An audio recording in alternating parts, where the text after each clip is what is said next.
Hello student, how are you? Welcome back to VSC classes. और VSC classes में ना actually physics की series चल रही है। फिजिक्स एंड मैथमेटिक्स की हमने 11th क्लास का स्टार्ट किया था और पिछले एक महीने से कोई भी वीडियोस वगैरह, एक महीने क्या अप्रॉक्सीमेटली 15 डेज से नहीं कोई वीडियो आ रही है, जिसका कारण था कि थोड़े बहुत एग्जाम भी चल रहे थे, देन थोड़ा बहुत बिजी भी थे, फंक्शंस वगैरह। ये कहाँ से आ रहा है भाई? फंक्शंस वगैरह, उसमें हम सब बिजी थे। ठीक है, सो अब से आप लोगों की रेगुलर वीडियोज़ रेगुलर वीडियोस आते जाएंगी। ठीक है, और हर एक वीडियो में 2 दिन का गैप होगा, दो या 3 दिन का गैप होगा, सो दैट कि उस वीडियो को आप प्रॉपर वे में पढ़ सके।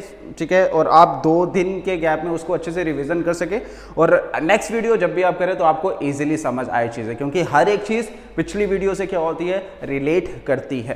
क्लियर? सो लास्ट वीडियो में हमने बेसिकली स्टार्ट किया हुआ है work, energy and power chapter हमने स्टार्ट किया था। ठीक है, और इसमें हमने अभी तक वर्क पढ़ लिया हुआ है कि वर्क बेसिकली होता क्या है, और हमने उसमें एक चीज़ देखी थी कि जो वर्क होता है वो क्या होता है, फोर्स इनटू में डिस्प्लेसमेंट। राइट, वर्क क्या होता है हमारा, फोर्स इनटू में डिस्प्लेसमेंट। हम कितनी फोर्स लगाते हैं, उस हमारी फोर्स लगाने के बाद कितना डिस्प्लेसमेंट होता है एक ऑब्जेक्ट में, उसी को हम क्या बोलते हैं, हम अपना वर्क काउंट करते हैं। क्लियर? और इसमें हमने और क्या क्या पढ़ा था, इस फोर्स का यूनिट हमने इसके एसआई यूनिट की बात की थी, तो एसआई यूनिट ये था, हमने क्या पढ़ा था, इसका क्या होता है, जूल होता है। ठीक है, जिसे मैं डिनोट करता था, जे के साथ डिनोट करता था, ये तो हमारा पिछला लेक्चर का वो चल रहा है। ठीक है, ये जूल होता है जिसे जे के साथ डिनोट करता था, ये मेरे पास एसआई यूनिट। सीजीएस की मैं बात करूं तो मेरे पास था ये अर्ग। ठीक है, सीजीएस में क्या था, अर्ग होता था। ठीक है, और अगर मैं अर्ग की बात करूं तो एक अर्ग में कितने जूल होते हैं, एक अर्ग इज इक्वल्स टू 10⁻⁻7 जूल होते हैं, 10⁻⁻7 जूल इन 1 अर्ग। वैसे ही और भी यूनिट होती है वर्क की, वर्क को हम किलो वाट हॉर में भी करते हैं। ठीक है, वर्क को हम किलो वाट हॉर में भी करते हैं। ठीक है, देन उसके बाद और देखो वर्क जो एनर्जी है ना वो ऑलमोस्ट सेम ही है। ठीक है, कितनी एनर्जी, एनर्जी इज आल्सो अभी हम पढ़ेंगे। ठीक है, इसके बाद हमारा जो टॉपिक आने वाला है वो एनर्जी ही आने वाला है, work, energy and power. Work, energy and power का टॉपिक मैंने आपको बता दिया था। पावर क्या है, मैं कितने कैपेबिलिटी है मेरे अंदर, ठीक है, और मैं कितना, ठीक है, वेट उठा सकता हूँ। फॉर एग्जाम्पल अगर मैं बोल रहा हूँ कि मैं 10 kg का वेट उठा सकता हूँ 2 घंटे के लिए, ठीक है, और अगर मैं बोल रहा हूँ कि मैं 10 kg का वेट उठा सकता हूँ 10 घंटे के लिए, तो ऑब्वियस चीज़ है कि जो दूसरा इंसान है उसमें पावर क्या है, ज़्यादा है। क्लियर? तो पावर इज बेसिकली मैं कितना काम कर सकता हूं और कितने टाइम तक मैं कर सकता हूं, उसे मैं बोलता हूं पावर।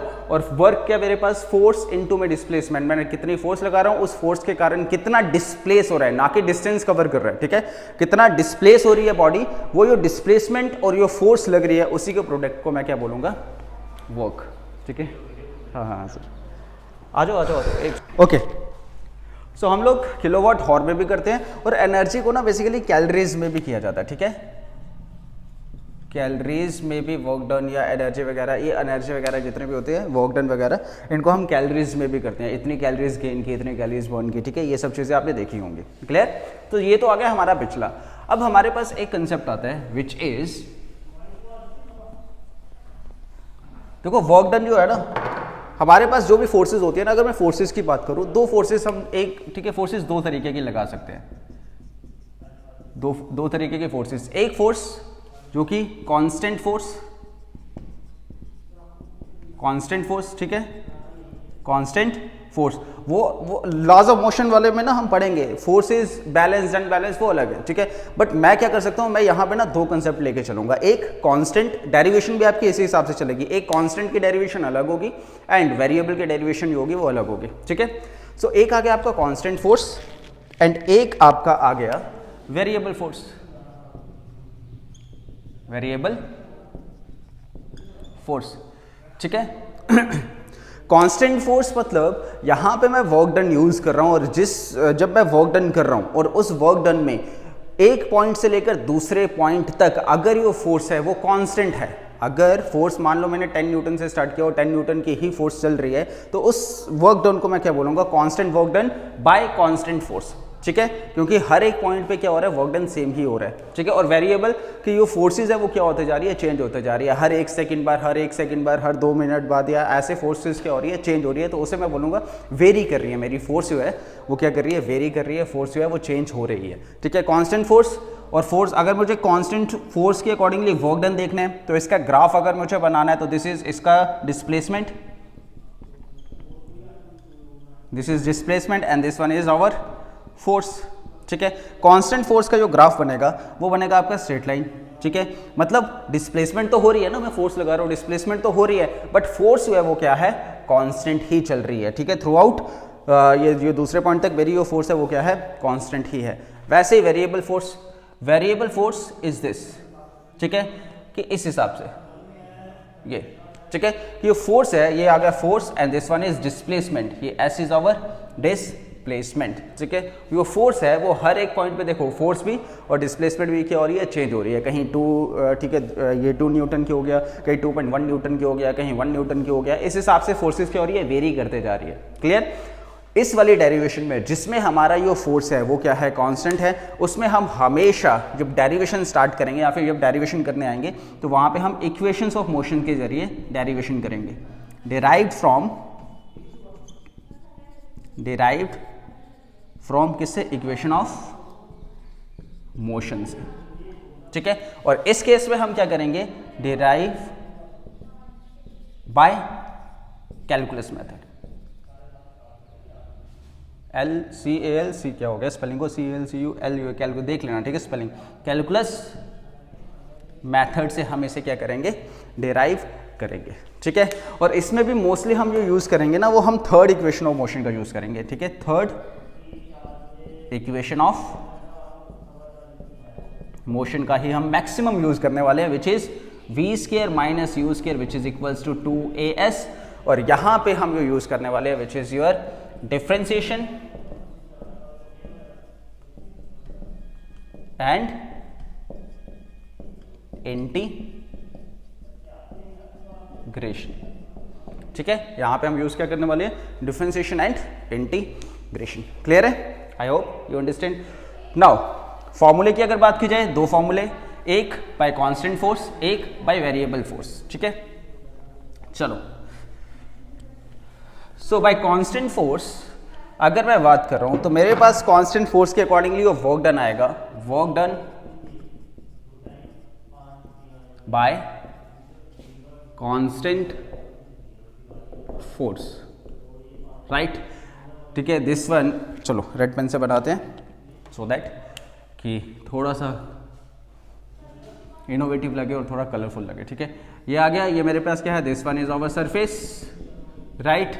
यहाँ पे क्या बनाया हुआ है, यहाँ पे एक ऑब्जेक्ट पड़ा हुआ है और इस ऑब्जेक्ट का कोई भी मास है m, यहाँ पे मैं क्या कर रहा हूँ, फोर्स लगा रहा हूँ, दिस वन इज फोर्स। अब ये ऑब्जेक्ट जो है ये यहाँ से इस पॉइंट से चलते हुए कहाँ पे जा रहा है, इस पॉइंट पे जा रहा है। ठीक है, डिस्प्लेस हो रहा है, ऑब्वियस सी चीज़ है, दिस इज मास तो सेम ही रहेगा, ये वाला ऑब्जेक्ट और वहाँ पे सेम है, तो यहाँ से लेकर यहाँ तक क्या हुआ मेरे पास, डिस्प्लेसमेंट हुआ।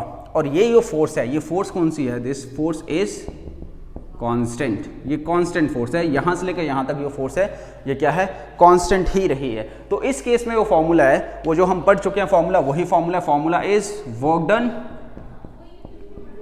Is equals to force into में displacement, work done is force into में डिस्प्लेसमेंट। तो मेरे पास क्या आ गया, ये work which is equals to force को F के साथ, डिस्प्लेसमेंट को x के साथ, तो this one is our x। ठीक है, this one is our x। Clear है?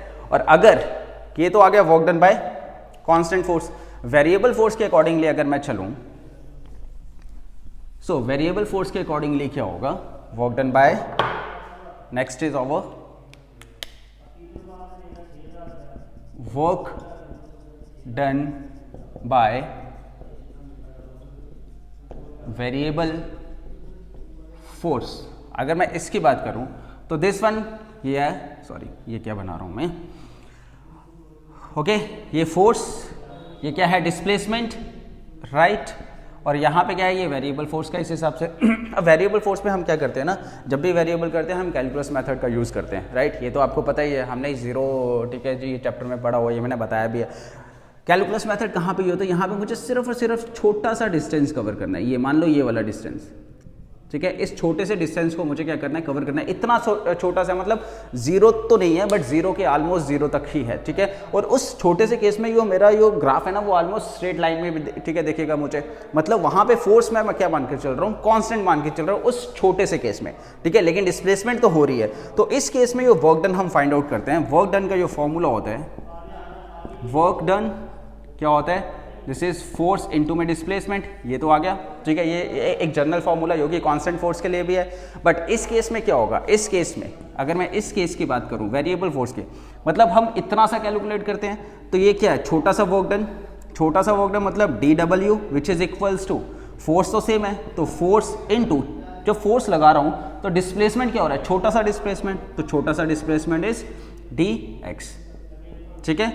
सो छोटा सा वर्क डन इनटू, छोटा सा वर्क डन जो है वो किसके बराबर आ गया, फोर्स इनटू में छोटे सी डिस्प्लेसमेंट। जब छोटा सा डिस्प्लेसमेंट हुआ, क्लियर, तो इसका फॉर्मूला, अगर ये तो आ गया छोटा, वैसे इतने इतने इतने इतने छोटे छोटे छोटे छोटे छोटे छोटे पार्ट करके मुझे ये पूरा का पूरा कवर करना है, तो मैं क्या करता हूँ, सम ऑफ, जब मैं देखो डिफरेंशिएशन इज द पार्ट, ठीक है, जब हम पार्ट करते हैं छोटे छोटे वो डिफरेंशिएशन, इंटीग्रेशन क्या था, इंटीग्रेशन था उसी छोटे छोटे पार्ट को मैं जोड़ दूं तो वो इंटीग्रेशन, इंटीग्रेट करना।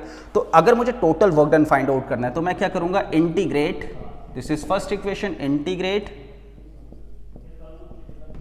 इक्वेशन फर्स्ट, ठीक है।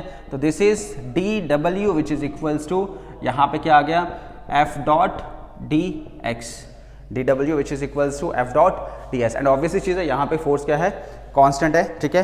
तो ये dw वर्क मेरे पास फॉर वेरिएबल फोर्सेस के लिए f dx, या तो ये भी हो सकते, चलो ऐसे लिख लो, वर्क मेरे पास क्या आ गया, this is f dot dx, f dot dx। so this one is also the formula to calculate work done when the force is of a variable force, ठीक है, क्लियर है, कोई डाउट, कोई डाउट यहां तक, ओके।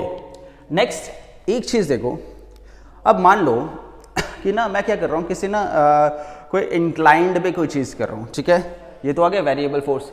अब अगर मैं कांस्टेंट फोर्स की बात करूँ, इसमें भी दो चीज़ें आती है। अगर मैं कांस्टेंट फोर्स की बात करूँ, एक यहाँ पे मैं लिख रहा हूँ, ठीक है, दिस इज कांस्टेंट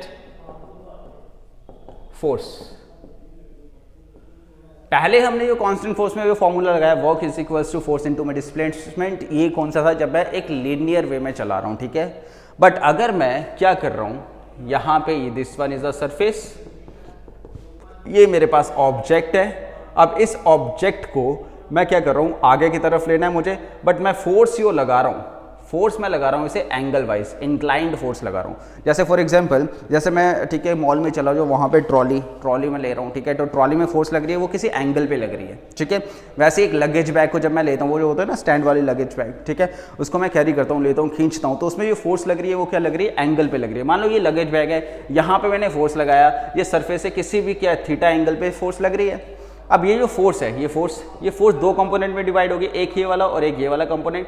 ये वाला जो कंपोनेंट होगा ये f cos थीटा, ये वाला component f sin theta, clear. But ये जो लगेज है ये चल रहा है आगे की तरफ, ठीक है, और नीचे ऑब्वियसली चीज है, क्या लग रहा है, mg लग रहा है, क्लियर है। अब ये mg और f cos थीटा ये एक दूसरे को कैंसिल आउट कर रहे हैं, और ये लगेज आगे चल रहा है, उसमें सिर्फ और सिर्फ एक ही फोर्स काम कर रही है, विच इज योर, एक ही कंपोनेंट काम कर रहा है basically, which is your f cos theta, ठीक है। तो इस केस में जब किसी एक एंगल पे हम फोर्स लगाते हैं, तो उस केस में जो वर्क डन होता है वो क्या होता है, work done is equals to f is the force, ठीक है। अब फोर्स कौन सी लग रही है, cos थीटा वाली, तो फोर्स की जगह क्या आ गया, f cos थीटा, और डिस्प्लेसमेंट तो हो रहा है, तो this is x, displacement is x। तो मेरे पास आ गया w which is equals to f x cos of theta. This one is also to find out, to calculate work done जब भी कोई एक एंगल पे हमने क्या किया हुआ, हम फोर्स लगा रहे हैं, क्लियर। वैसे ही वेरिएबल फोर्स के लिए अगर मुझे यहाँ पे, ठीक है, निकालना है, तो वेरिएबल फोर्स के लिए मैं क्या करूंगा, तो वेरिएबल फोर्स के लिए मेरे पास आ जाएगा, फॉर वेरिएबल फोर्स, ये वेरिएबल फोर्स के नीचे मैं लिख रहा हूँ, वेरिएबल फोर्स के लिए मेरे पास आ गया छोटा सा work done is equals to f, ठीक है, f dot dx cos of theta, dx is the छोटा सा डिस्प्लेसमेंट, ठीक है। और अगर मुझे टोटल निकालना है तो मैं यहाँ पे इंटीग्रेट कर दूंगा, तो इंटीग्रेट किया, दिस is dw which is equals to integration of f dot dx cos of theta, right. तो यहाँ पे यहाँ तो ऐसे कर लो आप, ये ठीक है, ये भी एक फॉर्मूला है। तो W की वैल्यू क्या आ गई, this is F dot D x cos of theta, F dot D x cos of theta. Clear है, कोई डाउट यहाँ तक? सो ये सब क्या है, वर्क डन के फॉर्मूले है। This one is a variable, variable में हम डिफरेंशिएशन इंटीग्रेशन का यूज करते हैं। ये क्या है, फॉर कांस्टेंट फोर्स। क्लियर है? अब यहाँ से एक चीज और देखो आप, यहाँ पे लगे कॉस थीटा, ठीक है, और अगर मैं कॉस थीटा को हटा दूं, अगर मुझे इसको वेक्टर के फॉर्म में लिखना है तो मैं क्या लिखूंगा? सो W, इस केस में W इज इक्वल टू, मैं इसे लिख सकता हूँ F vector dot x vector. क्यों? कॉस थीटा तो तभी लगता है ना, कॉस थीटा क्या basically is the dot product of the two vector, right? और जब भी दो vectors, F is a vector quantity, X is a vector quantity, दो वेक्टर के बीच में डॉट प्रोडक्ट आता है तो रिजल्ट क्या आता है हमारे पास? हमेशा स्केलर रिजल्ट आता है। इस वजह से जो वर्क डन है, work is a scalar quantity, work is a scalar quantity. क्यों? क्योंकि दो वेक्टर्स का जो प्रोडक्ट है वो क्या आ रहा है? डॉट प्रोडक्ट आ रहा है, और डॉट प्रोडक्ट करने के बाद जो मेरे पास रिजल्ट आ रहा है वो क्या आ रहा है? स्केलर ही आता है, ठीक है। ये हम ये वेक्टर्स में हमने, या मोशन इन अ प्लेन जब हमने वेक्टर्स की पढ़ाई पढ़ी थी वहाँ पे ये सब चीज़ें की थी। क्लियर है? सो इसके बाद हम करेंगे आगे के टॉपिक, ठीक है, जिसमें हमारी कोई डेरिवेशंस आएंगे, एनर्जी के बारे में हम पढ़ेंगे, उसमें हमारे पास काइनेटिक एनर्जी, पोटेंशियल एनर्जी, ये सब चीज़ें हम पढ़ेंगे नेक्स्ट क्लास में, नेक्स्ट वीडियो में। Till then do whatever you want to do, but don't trouble your study.